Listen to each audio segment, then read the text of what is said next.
Bonjour à tous, je suis Kevin Gall, ministère prophétique. Nous sommes le 3 février 2020, il est 15h20, et je voulais faire une vidéo toujours dans la continuité des vidéos précédentes sur le thème des esprits de mensonge, des esprits de divertissement, des esprits d'assoupissement, des esprits qui sont présents dans les églises, mais qui sont de nature démoniaque et qui sont totalement imperceptibles pour les chrétiens et les chrétiennes qui ne portent pas d'huile dans leur lampe et qui n'ont pas le discernement des esprits.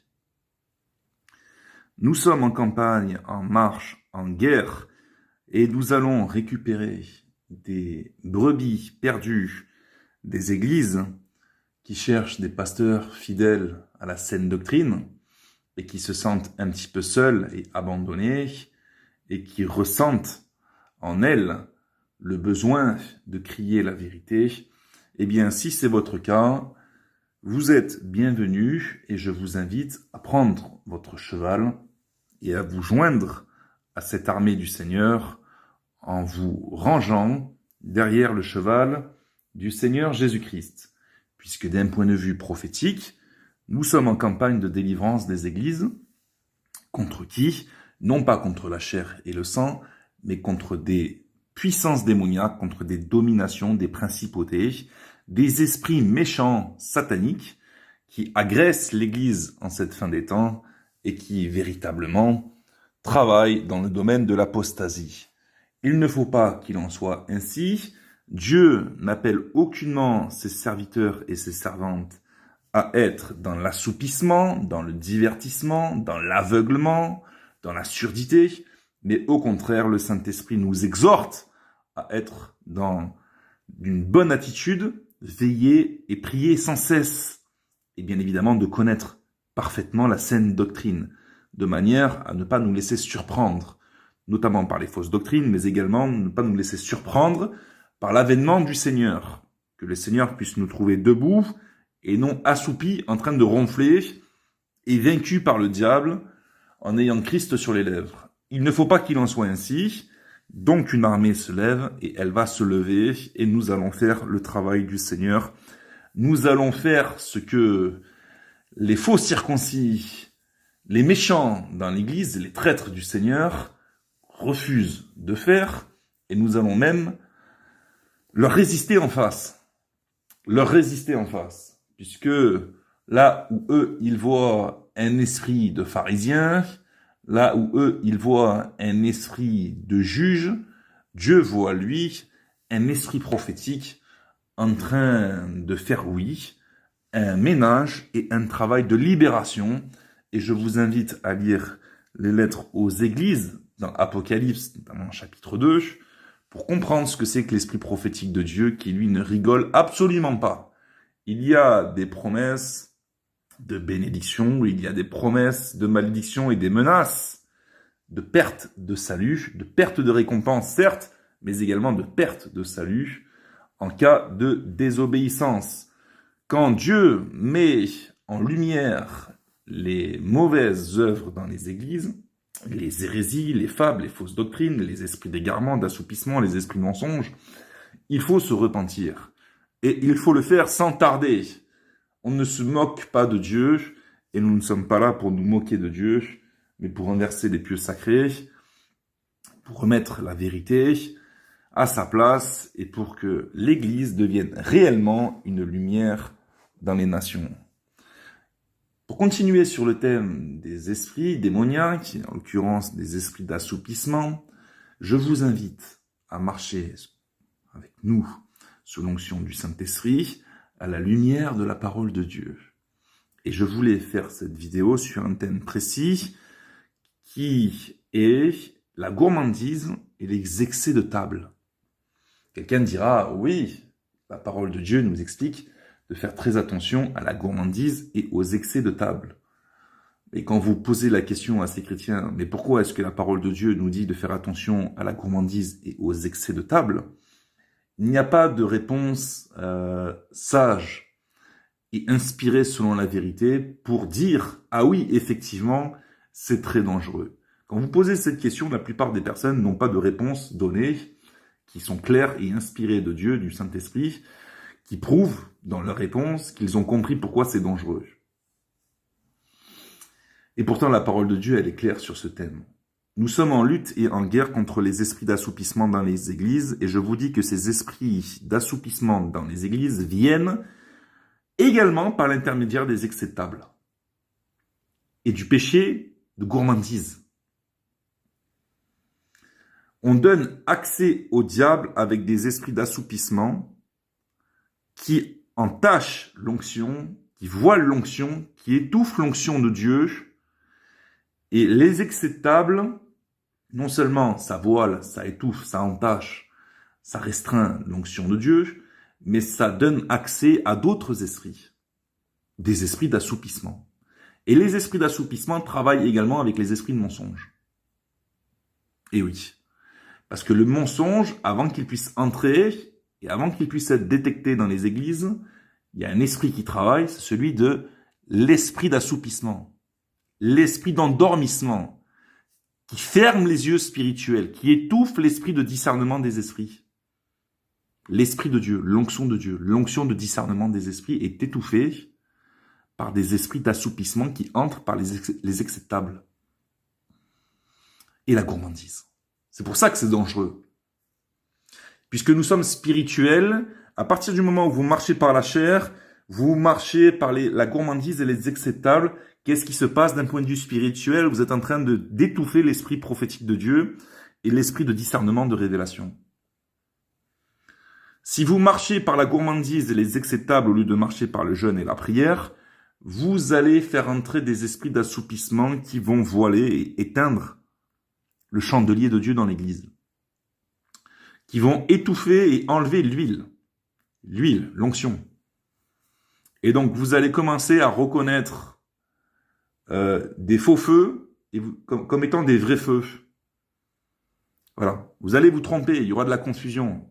Satan va arriver avec des faux feux et vous allez dire « Ah oui, c'est ça la lumière, c'est ça le feu de Dieu. C'est ça l'esprit prophétique de Dieu. » Alors que ce n'est pas le cas. Ce n'est pas le cas. Ce n'est pas le cas. Dieu nous invite à ne pas juger aux apparences, mais à juger selon la justice, mais ça ne veut pas dire qu'il ne faut pas juger aux apparences. Il faut comprendre le contexte dans lequel Dieu a dit de ne pas juger aux apparences. Quand il a appelé, je le répète, je me répète, quand Dieu a appelé David, il a dit à Samuel qu'il ne fallait pas juger aux apparences. Là, il parlait de la jeunesse.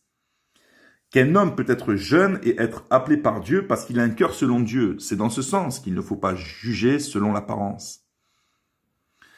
Quand Jésus est venu, il avait une apparence de pauvreté.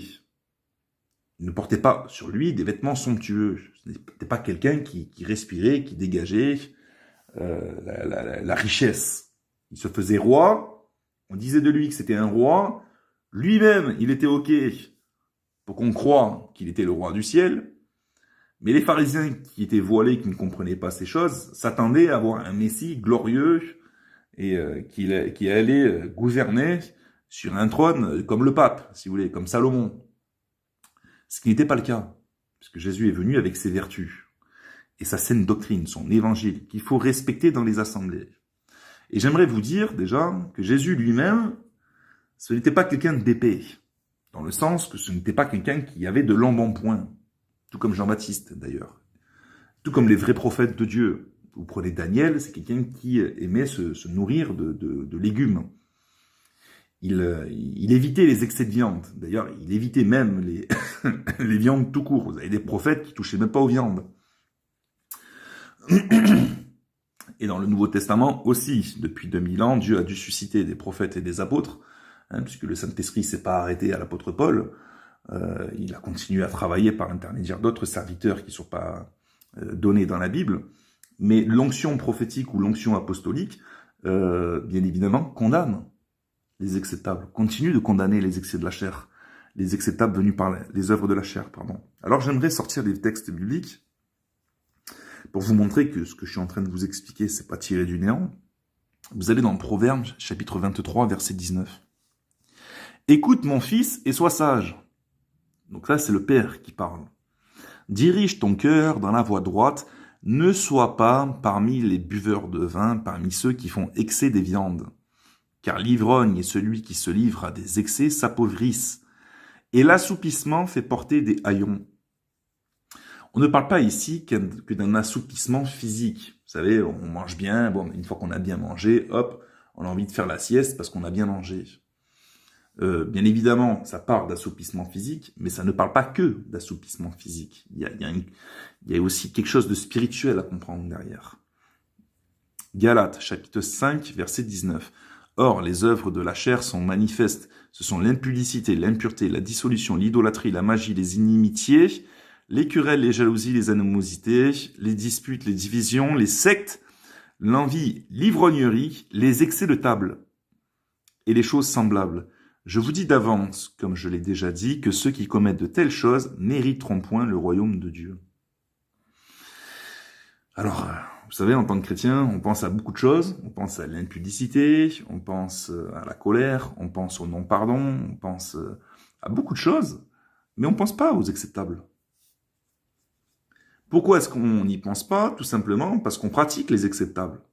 Quand on pratique les excès de table, eh bien, on est esclave des excès de table, et le Saint-Esprit, même s'il peut éclairer sur ce point, même s'il peut dire attention, tu manges trop, etc., quand c'est vraiment forcé ensuite qu'on continue les excès de table, le Saint-Esprit, il va pas vous dire. Vous allez continuer à marcher par la chair, vous allez prendre du poids de l'embonpoint, vous allez commencer à prêcher, vous allez commencer à chanter, tout le monde va reconnaître que vous êtes gros, que vous êtes grasse, que vous êtes grosse, et ça va choquer personne. Ça va choquer personne, parce que dans l'assemblée, finalement, personne ne s'inquiète des excès de table. Il n'y a pas d'esprit prophétique. Les esprits de mensonge sont entrés.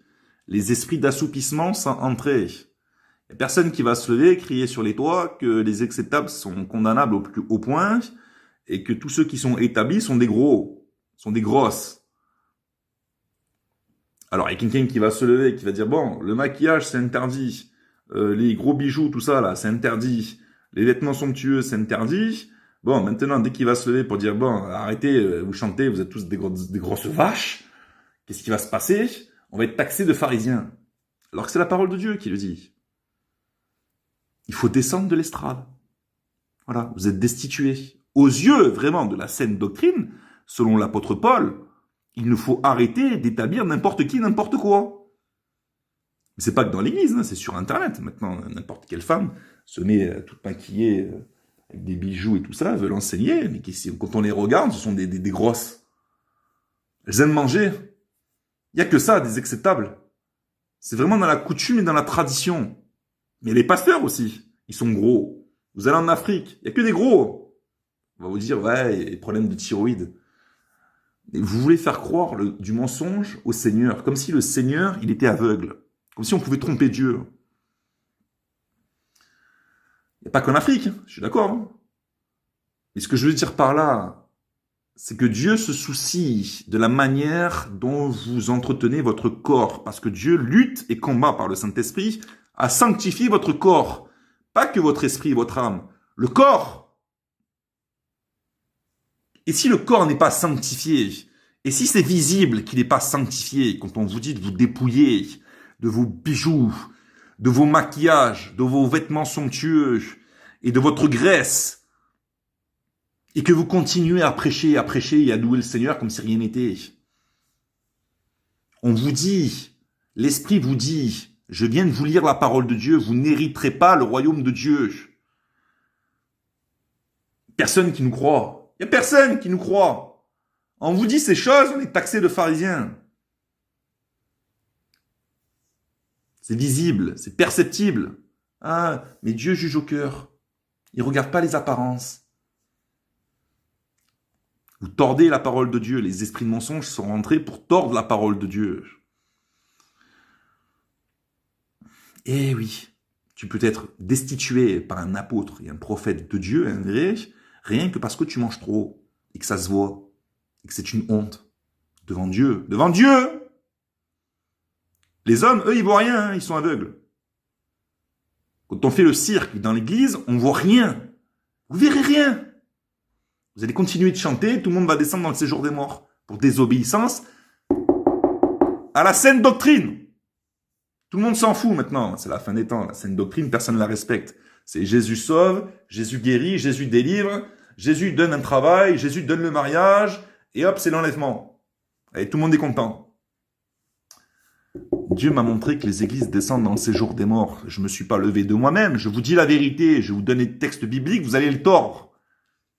Parce que vous n'avez pas d'huile dans votre lampe pour entendre la vérité et reconnaître les exhortations du Seigneur et les réprimandes du Seigneur que vous rejetez depuis longtemps.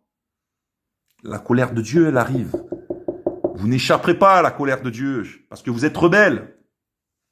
Les Israélites ont été pareils dans le désert. Ils ont été pareils en Israël. Quand Dieu les avait établis, ils n'entendaient rien, ils voulaient rien entendre. Romains 14, 17. Car le royaume de Dieu, ce n'est pas le manger et le boire, mais la justice, la paix et la joie par le Saint-Esprit. À l'époque de Paul, c'était déjà le cas. Il y a des chrétiens qui se goinfraient, continuaient de mener une vie comme les païens, dans les excès du manger et du boire, alors que le Saint-Esprit, il est dans le contentement du manger et du boire. Il limite le manger et le boire. Mais pourquoi vous croyez qu'il y a des maladies sur la terre à cause du manger et du boire? Les pathologies cardiovasculaires, l'athérosclérose, les AVC, les accidents cardiaques, les accidents vasculaires, les hémorragies internes, les accidents ischémiques, hémorragiques, cérébrales, arrêt cardiaque, le sucre, les excès de graisse. Dieu suscite des médecins, mais Dieu suscite aussi des apôtres et des prophètes, pour destituer dans les églises. Vous avez les pasteurs, c'est des gros lards. Des gros lards. Ils sont pas sauvés. Satan les tient sur ce péché, ils le savent même pas. Il y a personne qui se lève pour leur dire. Ah, mais tu juges. C'est Dieu qui va te juger. La parole de Dieu, c'est une épée tranchante, double tranchant. Marteau qui brise le roc. La parole de Dieu, c'est un feu. Il vous consume et qui vous consumera réellement dans le séjour des morts et dans l'AGN. Comprenez rien. 1 Pierre 4.3. C'est assez en effet d'avoir dans le temps passé accompli la volonté des païens en marchant dans la dissolution, les convoitises, l'ivrognerie, les excès du manger et du boire et les idolâtries criminelles. Les excès du manger et du boire. Ah mais il y en a, ils pensent qu'il faut atteindre 450 kilos pour entrer dans les péchés d'excès du manger et du boire et la gourmandise. C'est pas ça, hein. Il y a un péché mignon, il y a quelque chose qui est là dans ton cœur, là, que tu aimes beaucoup. C'est une idole devant Dieu. Ça se voit. C'est pas l'esprit qui te conduit à faire ça. Tu es attaché à quelque chose. Je te dis qu'il y a des démons qui sont derrière. Est-ce que tu sais qu'il y a des démons derrière chaque péché de la chair? Tu as des démons derrière les esprits, là. Ce sont des esprits, là, derrière la gourmandise. Il faut combattre et lutter ça. Par quoi? Par le Saint-Esprit. Marchez par l'Esprit et vous n'accomplirez pas les œuvres de la chair. Il faut prier, il faut jeûner. Après, ils vont dire qu'ils ont tous des problèmes de thyroïde. Tout le monde a des problèmes de thyroïde, c'est bizarre. Tout le monde. L'excuse. Il y a vraiment des gens qui sont malades, c'est vrai, qui ont des problèmes de thyroïde. Mais il faut arrêter de crier sur les toits, et surtout aux oreilles de Dieu, que c'est tout le peuple de Dieu qui a des problèmes de thyroïde. Vous voulez écouter une louange, allez, vous regardez, bon, ça se filme, donc on regarde. Qu'est-ce qu'il y a? Des bijoux, du maquillage et des grosses. Voilà. Ça chante, ça loue Dieu. C'est totalement dans la désobéissance. Le Saint-Esprit ne les a pas du tout qualifiés pour les établir. Et c'est ce qu'on voit. Voilà. Comme si les excès du manger et du boire, c'était vraiment une coutume, et comme si ça correspondait au royaume de Dieu, quoi. À la fin de cette exhortation, je vais vous donner un songe que j'ai reçu il y a des années. Luc 21, 34. Prenez garde à vous-même, prends garde à toi-même. Prends garde à toi-même. Ce péché-là de gourmandise, il va te conduire en enfer. Même si tu parles de Jésus sur Internet, même si tu prêches dans les églises, même si tu chasses les démons, même si tu guéris les malades, même si tu prophétises, ce péché de gourmandise, Satan te tient, tu le vois même pas. de crainte que vos cœurs ne s'apesantissent par les excès du manger et du boire, et par les soucis de la vie. On était dans les divertissements, on était dans les soucis de la vie, on était dans l'assouplissement, dans l'apesantissement, et que ce jour ne vienne sur vous à l'improviste. Quel jour? Le jour du Seigneur, qui rendra à chacun selon ses œuvres. Vous croyez qu'il y aura une pitié? Vous croyez que le vrai Seigneur aura pitié de vous?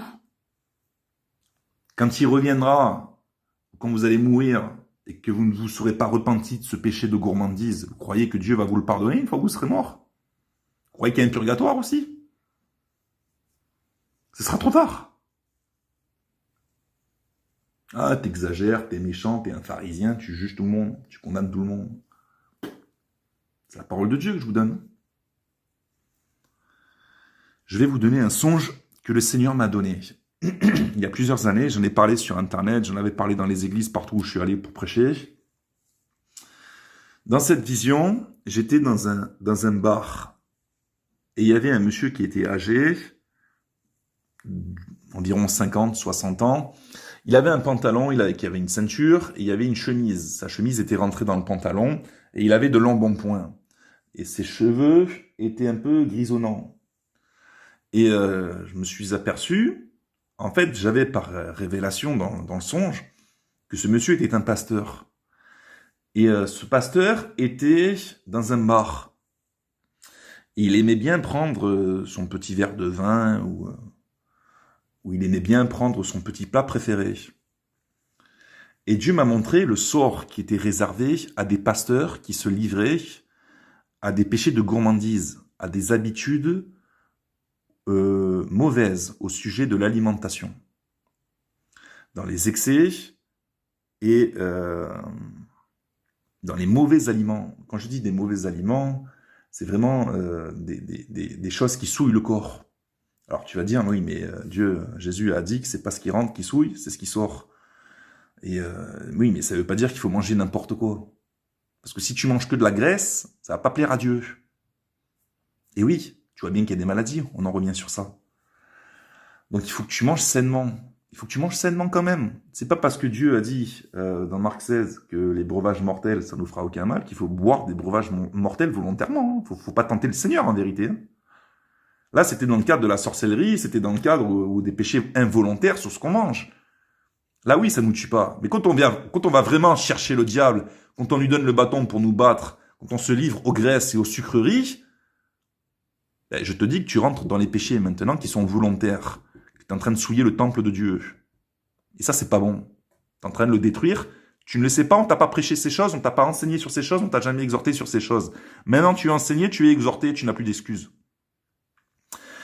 Et donc, ce monsieur a commencé à prendre feu au niveau de la ceinture et au niveau du pantalon. Il essayait d'éteindre le feu parce qu'il s'était aperçu que la fumée sortait de son pantalon. Il essayait de taper sur le pantalon et plus il cherchait à taper, plus le feu commençait à le consumer au niveau de la chemise. Il est devenu une torche. Et il s'est mis à crier, à tourner, il gémissait, il est tombé par terre. Et le restaurant, le petit bar, là, il est devenu en feu de partout. Le plafond, les murs, le sol. Tout était en feu. Lui-même était en train de se consumer par le feu. Sa chair était en train de fondre. Et j'ai vu de la lave sortir du sol et monter. Sa chair fondait. Il est devenu un squelette qui est en train de fondre dans une lave. Il est devenu un squelette jaune, incandescent, qui gémissait, il rampait dans la lave. Et je me souviens qu'il m'a vu. Il voulait que je le sorte de là. Et je pouvais rien faire pour lui. J'étais dans la lave, mais la lave ne m'atteignait pas. Il tendait son bras squelettique là pour que je le sorte, mais je pouvais rien faire. Je pouvais rien faire pour lui. Et soudain, j'ai vu sa mâchoire se détacher, et ses gémissements étaient tellement forts qu'il avait même plus la force de gémir tellement il souffrait. Quand je me suis réveillé, j'ai compris que c'était la prophétie sur la GN, que Dieu appelait tous les pasteurs livrés aux excès de table, au péché de gourmandise, qu'il allait les livrer au feu de la GN, sans aucun scrupule, sans aucune pitié. Il n'y aura pas de pitié. Il n'y a pas de pitié. de Dieu au jour du jugement. Si vous êtes dans ce péché-là, je vous en supplie, luttez, combattez par le Saint-Esprit. Arrêtez. Arrêtez de prêcher dans ces conditions. Arrêtez de chanter les louanges du Seigneur dans ces conditions. Vous êtes plein de graisse, vous êtes livré à des péchés de gourmandise, Satan vous tient et vous prêchez dans ces conditions. Je vous dis que l'apôtre Paul vous aurait destitué depuis longtemps.